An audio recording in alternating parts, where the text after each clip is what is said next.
Olá, olá, meus queridos, sejam aí todos bem-vindos, à nossa 12ª aula do nosso curso de Sociologia e a segunda aula que trata sobre o pensamento de Max Weber, o nosso último clássico aí da Sociologia, não é verdade?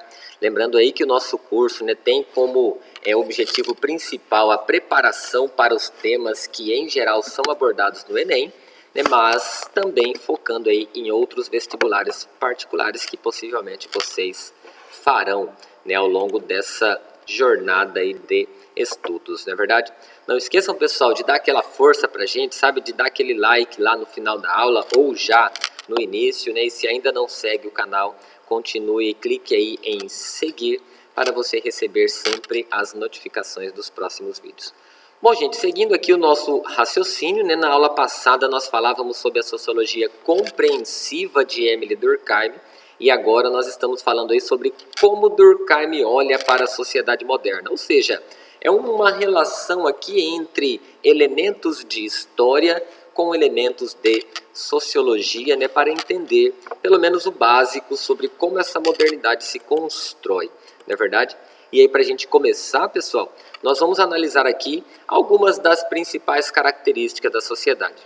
Durkheim, ele vai, Weber, Max Weber, ele vai analisar quais são os caminhos que a sociedade moderna constrói para que os indivíduos possam trilhar aí nesse caminho, certo? Então, quais os caminhos percorridos pela sociedade moderna? Ele vai dizer basicamente o caminho que nós construímos aqui na sociedade moderna é exatamente a racionalização da sociedade, a racionalização das relações interpessoais, a racionalização de tudo que pode ser racionalizado. Lá na aula de filosofia, vocês vão aqui na modernidade ouvir falar do humanismo, humanismo renascentista. Esse humanismo renascentista, aliado à revolução científica, é que vai fundamentar as relações a partir da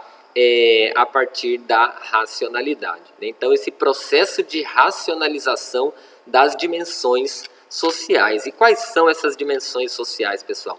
Essas dimensões sociais são a dimensão tradicional, a dimensão afetiva e a própria dimensão política e econômica, não é verdade? Então, se você parar para analisar bem, todas essas dimensões que fazem parte da sociedade, elas estão sendo, de certa forma, racionalizadas. E aí, aliado a alguns fatos históricos, entre eles aí as revoluções históricas, a gente cita aqui na sociologia basicamente 3 revoluções históricas que foram fundamentais para surgir uma ciência que busca analisar a sociedade de forma racional. Quais são, gente, essas 3 revoluções históricas? A Revolução Francesa, muito conhecida de vocês, a Revolução Industrial, também bem estudada aí por todos nós ao longo de todo o nosso ensino fundamental e médio, e por fim a Revolução Científica, que é a responsável por racionalizar, na origem aí das ciências naturais, as nossas próprias relações sociais. Depois nós temos aí também a origem do capitalismo, que é fruto de um interesse burguês de buscar o poder. O capitalismo ele surge dentro da classe burguesa como uma forma de mudar as relações de poder. Se você analisar bem, o capitalismo ele surge na modernidade exatamente para substituir o feudalismo, que era o sistema político, econômico, cultural e social da era medieval, do medievo, E agora o capitalismo é esse sistema econômico, esse sistema cultural, esse sistema social e esse sistema político, Então vivemos baseado na lógica capitalista, além das ciências naturais, que hoje nós chamamos puramente de cientificismo, cientificismo, certo? E a partir daí, pessoal, a partir dessas revoluções históricas, a partir do capitalismo e a partir da origem da ciência, nós racionalizamos a nossa sociedade. Nós racionalizamos tudo que puder ser racionalizado, não é assim? Então, a racionalização é que busca um fim, ou seja, uma finalidade. E qual seria a principal finalidade desse processo de racionalização, pessoal? A principal finalidade seria exatamente o progresso. E esse é um tema que nós já estudamos aqui lá em Comte e Durkheim, lembra? A busca pelo progresso. Tudo isso acontece para quê? Para que a gente alcance o progresso. Beleza? A racionalização que busca o progresso. Lembra? E aí muitos autores vão defender essa construção, né, por assim dizer. E a partir daí, Weber vai criar aquele conceito de ações sociais, né, ação social, que nós já estudamos ali na aula passada, né, mas só para relacionar aqui o indivíduo que age, que dá sentido à sua ação e a partir desse sentido busca alguns objetivos. Que objetivos? Né? Lembra? O seu próprio bem-estar, os seus sonhos, né? A satisfação dos teus desejos e prazeres. É o indivíduo que vai atribuir sentido aí à sua ação. No final das contas, pessoal, Weber vai dizer, né, a sociedade moderna, ela se constrói a partir desse processo de racionalização. Só existe modernidade porque tem as ciências racionais, né, que nós vamos chamar aqui de a revolução científica. A tradição, ela busca ser racionalizada, as crenças, né, buscam ser racionalizadas. O próprio Weber, ele vai escrever um livro, pessoal, chamado, né, A Ética Protestante e o Espírito do Capitalismo. E o que ele vai defender nessa obra, né, nessa tese? Que a sociedade moderna, fundamentada em princípios racionais, busca construir as bases do capitalismo. Que a gente vai falar disso na nossa próxima aula, né? Então, a modernidade, ela é fruto desse processo de racionalização. Esse processo de racionalização gera, segundo Weber, dois fenômenos. Um fenômeno aí conhecido como quebra de paradigmas, ou seja, muda a nossa concepção de realidade, e um outro fenômeno que ele vai chamar de desencantamento do mundo.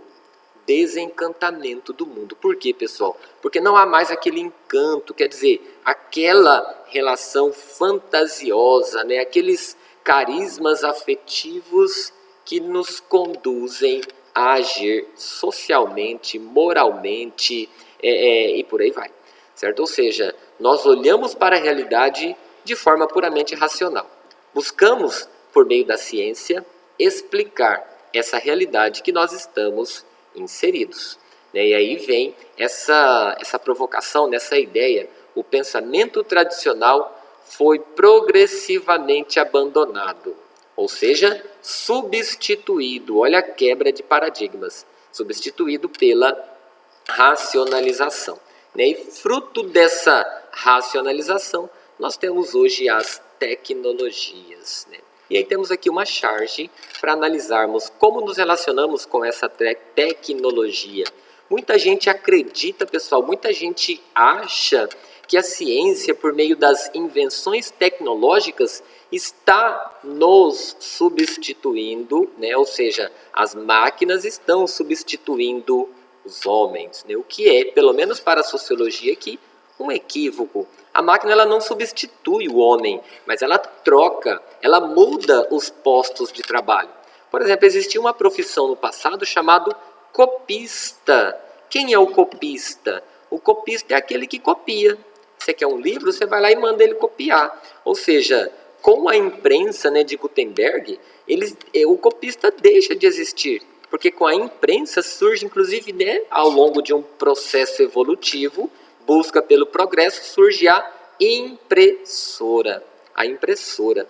Né? E da impressora surgem muitos outros postos de trabalho. Ou seja, nós perdemos um profissional, o copista, mas para que a impressora exista, é necessário muitos outros profissionais.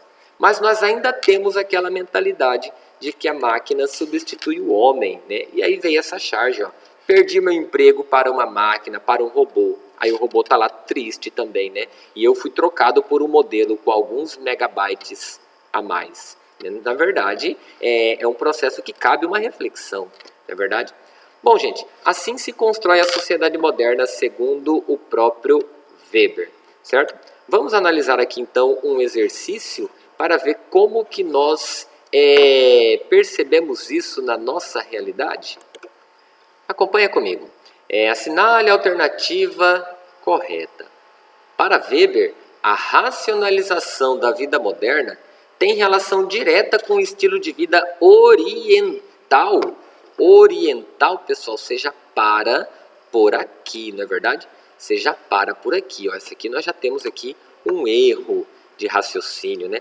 Letra B, ela é puramente ocidental, né, gente? Lembra, oriental mantém ainda as tradições, mantém ainda toda uma construção antiga. O ocidente é que troca, né, a tradição pela racionalidade, lembra?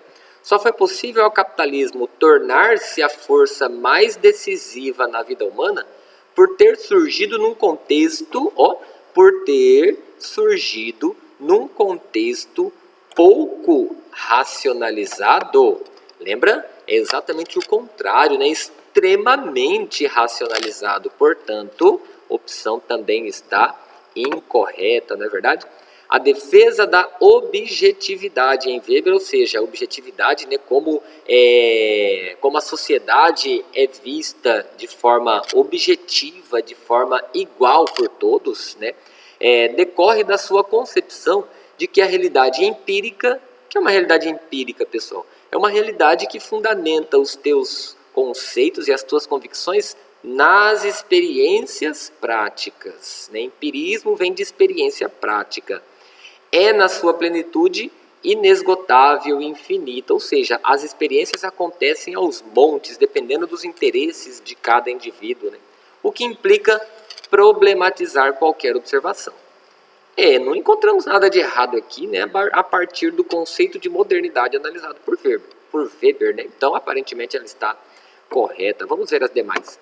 Weber demonstrou bastante otimismo em relação à racionalização, particularmente no caso da ciência, que produziu um encantamento,